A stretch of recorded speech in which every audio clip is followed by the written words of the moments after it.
نحمده ونصلي ونسلم على رسوله النبي الكريم الحنين الرؤوف الرحيم. أما بعد، أعوذ بالله من الشيطان الرجيم. بسم الله الرحمن الرحيم. إن الله يأمركم أن تؤدوا الأمانات إلى أهلها. صدق الله مولانا العظيم. مولاي صل وسلم دائما أبدا أبدا أبدا على حبيبك خير خلق كلهم. اللهم صل على سيدنا محمد وعلى آله وأصحابه وبناته وعشاقه أجمعين. سوال شکر اس پیدا کرنے والی ذات کا جس کی عنایت کردہ توفیق اور فضل و کرم سے اس مختصر اور فانی زندگی میں ایک دفعہ پھر ہم تمام ماہ رمضان المبارک کے بابرکت لمحات، بالخصوص ایسا وقت جس کے تقدس کی قسم رب نے والفجر کا کہ کائی، ایسے مقدس وقت میں ایک دفعہ پھر دروس عرفان القرآن کے لیے جمع ہونا، بلا ناغہ قرآن سے اظہار محبت کے لیے گھروں سے نکلنا، وقت پہ آکے تلاوت قرآن مجید، نعت و درود، صلاۃ و سلام، اور پھر موضوع کو دل جمی کے ساتھ سننا، یقیناً میرے خالق کا بہت بڑا احسان ہے. دعا ہے اللہ جل مجدہ ان دروس کے صدقے، ان دروس کے طفیل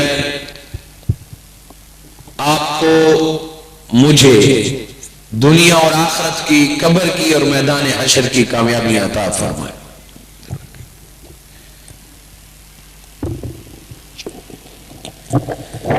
صد بار مبارکباد تحریک منہاج القرآن کے ان عظیم کارکن، عہدیداران اور محبت کرنے والے جن کے ذوق ایمان، محبت قرآن اور تربیت منہاج القرآن کے طفیل حسب سابق وہی جوش، وہی جذبہ، وہی انتظامات ہمیں نظر آ رہے ہیں. تحریک منہاج القرآن کی جملہ forums, Mustafa student movement, youth league, MSM، علماء کونسل اور تحریک منہاج القرآن کے ہر فرد کو دل کی عطا گہرائیوں سے مبارکباد پیش کرتا ہوں. معزز و محترم و محتشم علماء کرام، سادات اعظام، حفاظ قراء، ثناخان رسول، معززین علاقہ، خواتین و حضرات، مجھ سے قبل آپ نے نہایت علمی موضوعات، نہایت جید علماء حضور شیخ الاسلام کے قابل فخر شاگردوں سے سنے. آج جو میں طالب علم کے ذمہ موضوع آپ تک پہنچانا ہے وہ ہے اسلام میں انسانی حقوق، یعنی اسلام انسان کے حقوق کے بارے میں کیا حکم دیتا ہے. ہیومن رائٹس کا اسلام میں کیا کنسپٹ ہے. گویا آج ہمارا موضوع ہے concept of human rights in Islam.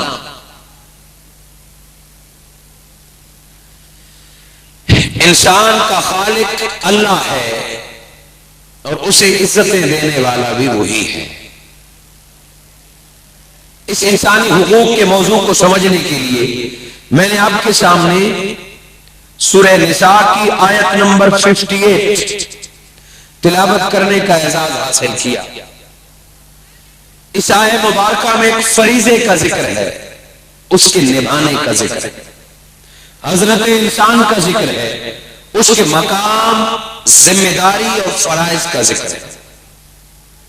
اللہ جل مجدہ نے فرمایا ان اللہ یامرکم، بے شک اللہ تمہیں حکم دیتا ہے ان تؤدوا الامانات الی اہلہا، کہ امانتیں ان لوگوں تک پہنچا دو، امانتیں انہی لوگوں تک پہنچاؤ جو ان کے اہل ہیں۔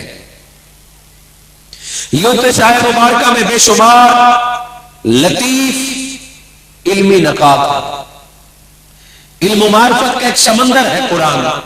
آج شاہ مبارکہ سے جس موضوع کو سمجھنا چاہتے ہیں اس کے لیے 3 نقطوں کو سمجھنا ضروری ہے۔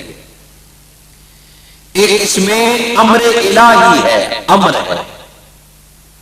دوسری سمجھنے والی بات تؤدوا الامانات، اور تیسری اہم بات اس کے اہل۔ ان اللہ یامرکم، بے شک اللہ تمہیں حکم دیتا ہے۔ یہ جو یامرکم ہے یہ لفظ ہمیں بتا رہا ہے کہ یہ کوئی نصیحت نہیں ہے، فقط ترغیب یا ترغیب نہیں ہے، بلکہ یہ حکم ہے، اور ایسا حکم فرض ہوا کرتا ہے۔ اللہ کا حکم فرض ہوتا ہے، اس میں دوسرا راستہ یا دوسری آپشن نہیں ہوتی۔ ان اللہ یامرکم، یہاں قوم کی ضمیر یعنی تم تمام کو اللہ حکم دیتا ہے۔ تم میں جو بھی اس قرآن کو سن رہا ہے، جہاں ہے، جس جگہ ہے، جس رنگ جس نسل سے تعلق رکھتا ہے، وہ جس عمر کے طبقے میں ہے، اللہ جل مجدہ تمہیں حکم دیتے ہیں کہ اے ایمان والو، تمہارا رب تم تمام کو حکم دیتا ہے۔ یہ ایسا حکم ہے جس پر ہر ایک کو عمل کرنا ہوگا، ہر ایک اس کو سنے۔ جس کو اللہ نے عقل دیا، شعور دی اور طاقت دی، وہ سنے کہ اللہ تم پر کیا فرض کر رہا ہے۔ ان تؤدوا الامانات، آج تمہارا رب تمہیں حکم دیتا ہے تؤدوا الامانات، کہ امانتیں لوٹا دو، امانتیں پہنچا دو۔ گویا امانتیں پہنچانا بھی ایک فریضہ، امانتیں لوٹانا بھی ایک فریضہ، مگر اس سے بڑا فرض کہ ایمان والو اٹھو، امانتیں پہنچانا جہاں تمہارا فریضہ ہے، الی اہلہا، اس سے بڑا فرض یہ ہے کہ اس کے اہل کو ڈھونڈ کر امانت اسی کے حوالے کی جائے۔ گویا اس آیہ مبارکہ میں خالق کائنات نے امین انسان کو امانتیں ان کے حقداروں تک لوٹانے کا حکم ارشاد فرمایا۔ ان تؤدوا الامانات، امانتیں لوٹا دو۔ امانات جمع ہے، واحد نہیں ہے۔ اسی طرح اہل بھی جمع ہے۔ اگر لفظ امانت واحد ہوتا تو امانت سے مراد وہی امانت ہوتی جو آپ اور میں مراد لیتے ہیں، جو عام معاشرہ اور لغت مراد لیتا ہے۔ امانت کا معنی یہ ہے عام کہ کسی کے پاس کوئی شے رکھوانا، مقررہ وقت، ضرورت کے وقت یا معاہدے کے وقت واپس لے لینا، اس کو امانت کہتے ہیں۔ اور اس امانت کے بارے میں قرآن مجید فرقان حمید اور احادیث مبارکہ ہماری رہنمائی فرماتے ہیں کہ جو امین نہیں وہ خائن ہے، اور جو خائن ہے اس کا دین سے کوئی تعلق نہیں۔ لا دین لمن لا عہد لہ، جو اپنے عہد کی پاسداری نہیں کرتا، جو امانت کا امین نہیں ہے، امانتیں لوٹاتا نہیں ہے، اس کا دین سے کوئی تعلق نہیں ہے۔ اگر وہی ایک امانت مراد ہوتی جو روپے، دولت، پیسے، جائیداد، ڈاکومنٹس کی صورت میں ہم رکھتے ہیں، تو یہاں امانات کا لفظ استعمال نہ ہوتا، فقط امانت کا لفظ استعمال ہوتا۔ لفظ امانات بتا رہا ہے کہ امانتیں متعدد ہیں، بے شمار امانتیں ہیں، بہت ساری امانتیں ہیں. گویا امانات بہت ہیں جس کے ذمے لگائی گئی وہ ہر ایک کے پاس بہت ساری امانتیں ہیں. جس طرح بہت ساری امانتیں ہیں الی اہلہا، پھر اس کے لوٹائے جانے والا شخص بھی ایک نہیں. جس طرح امانتیں متعدد ہیں اسی طرح اس کے حقدار بھی متعدد ہیں. یہاں تشریف لیں پروفیسر صاحب، آگے آ رہے ہیں، اوپر تشریف لیں. پروفیسر صاحب رانا صاحب آگے اوپر سٹیج پہ بیٹھ جائیں در قریب.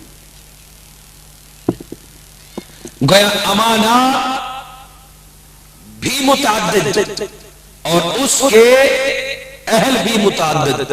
اب توجہ سے یہ تین مختصر باتیں سمجھانی تھی. ایک تو فریضہ ہے، دوسرا امانات بہت زیادہ ہے، اور تیسرا اس کے حقدار اور اہل بھی بہت زیادہ ہے.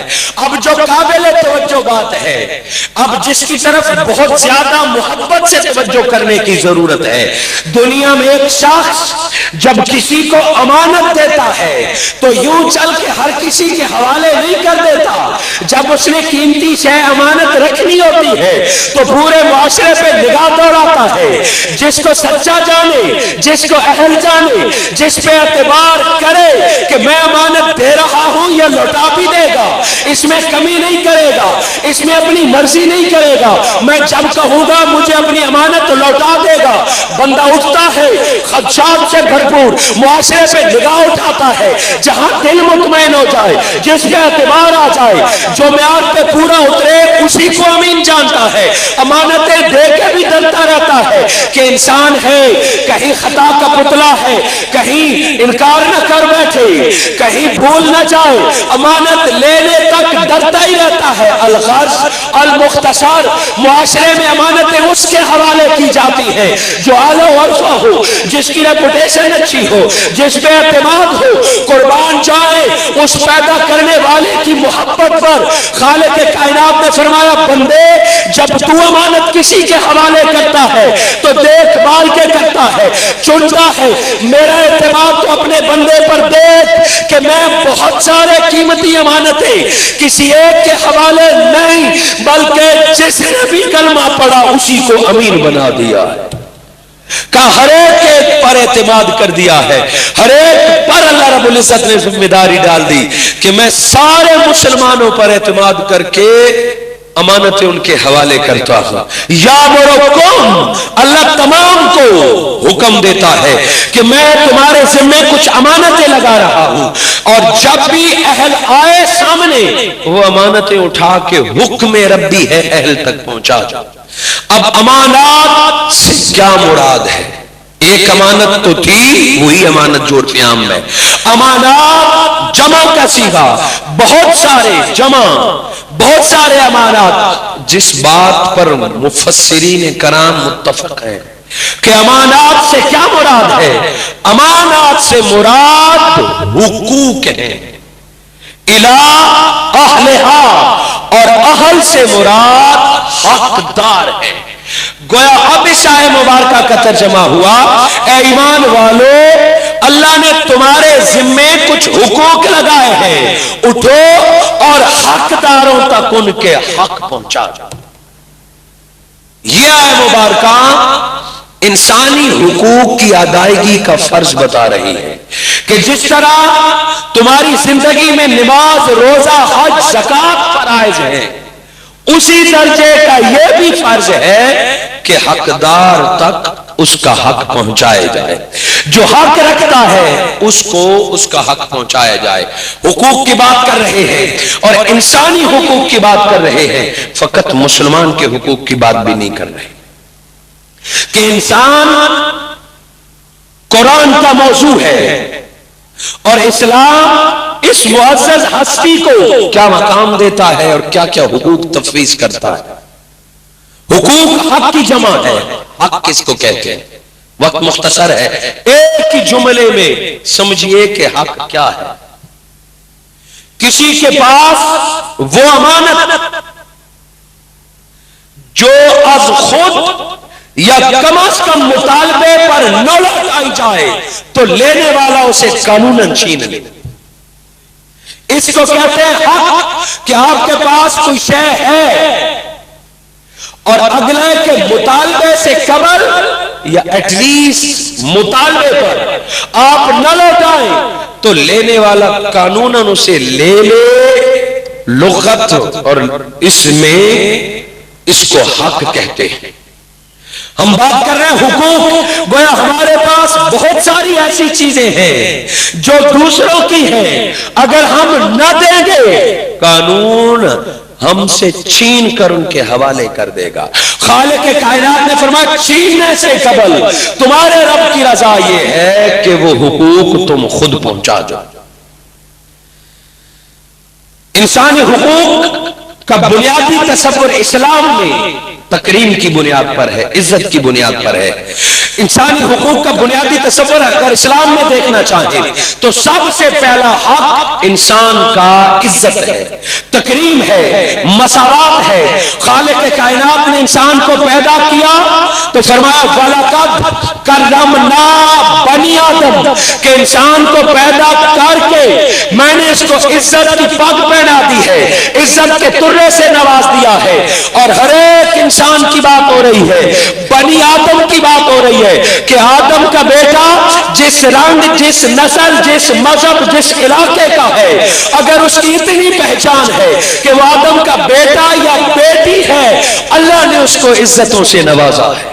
تو انسان کا سب سے پہلا حق یہ ہے وہ جس روپ میں ہے اس کی عزت کی جائے, وہ جس حال میں ہے اس کی عزت کی جائے.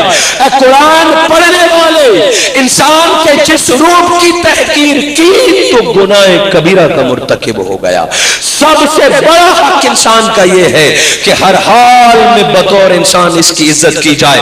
اور اس کی بنیاد جب خالق کائنات نے سمجھانی چاہی, انسانی حقوق کی بنیاد اور معیار بتانا چاہا, تو خالق کائنات نے آدم کو پیدا کیا. وہ فرشتے جو اپنی عبادت کے لیے پیدا کیے, اپنے سجدوں کے لیے پیدا کیے, آدم کو بھی اپنے سامنے کھڑا کیا اور اپنے فرشتوں کو بھی اپنے سامنے کھڑا کیا. آدم ایک, فرشتے لاکھوں ہزاروں تعداد کا ہے. دیکھو تم زیادہ, آدم ایک, اس سے قبل تم ایک خدا کو سجدہ کیا کرتے تھے, ایک اللہ کے سامنے جھکا کرتے تھے. مگر آج بنیاد رکھی جا رہی ہے تکریم انسانیت کی, آج بتایا جا رہا ہے انسان کے حق کی. آدم کا پہلا حق عزتیں ہیں. اے رب کی عبادت کرنے والوں اٹھو اور آدم کو سجدہ کر کے اس کو عزتوں سے نواز دو. سجدہ عظمت کر کے, سجدہ عزت کر کے آدم کو قیامت تک افضل بنا دو. خالق کائنات نے خود انسان کو سجدہ کرا کے اسے پہلا حق عزت کا دیا کہ بس انسانی حقوق کی بنیاد, ہیومن رائٹس کی بنیاد عزت ہوا کرے گی. جس شہر میں عزت اور تکریم نہیں ہوگی وہ حق تو نہیں ہو سکتا, ظلم ہوگا, جبر ہوگا اور استحصال ہوگا. حق وہ ہے جو انسان کی عزت اور عظمت میں اضافہ کرنے والا ہو. وَلَقَدْ كَرَّمْنَا بَنِي آدم, ہم نے ابن آدم کو عزتوں والا بنایا ہے. یہ بنیادی تصور ہے انسانی حقوق کا. اور اسلام میں بنیادی تصور کے بعد اگر بنیادی تعلیمات کو دیکھیں, بنیادی تعلیمات لا الہ الا اللہ محمد الرسول اللہ, بنیادی تعلیم وَلَا تُشْرِكُوا بِهِ, کہ اللہ کے ساتھ کسی کو شریک نہ کرو. بنیادی تعلیم اس کی نماز ادا کرو, زکات دو, حج پہ جاؤ. الغاصل اور مختصر, وقت کم ہے اور میں نے آپ کو منزل کے آخری سٹیپ تک لے جانا ہے. بنیادی تعلیمات جو اسلام کی ہے, جس بھی بنیادی تعلیم کی روح کو پرکھو گے, وہ چاہے کلمہ حق پڑھنا ہے یا نماز ادا کرنا ہے یا زکات دینا ہے یا جہاد کرنا ہے یا حج پہ جانا ہے, اسلام کی جس تعلیم کو بھی کھنگالو گے اور تعلیم کی بنیادی روح کو دیکھو گے, ہر اسلامی تعلیم کی بنیاد بھی تکریم انسانیت ہوگی, ہر تعلیم کی بنیاد بھی عزت نفس ہوگی اور انسان سے تعلق اور اس کے حق کو ادا کرنا ہوگا. یہ میں نے سوچنے کے لیے ایک پوائنٹ دیا. ہر بات پہ غور کیجئے, نماز سے لے کے حج تک, زکات سے لے کے جہاد تک. اور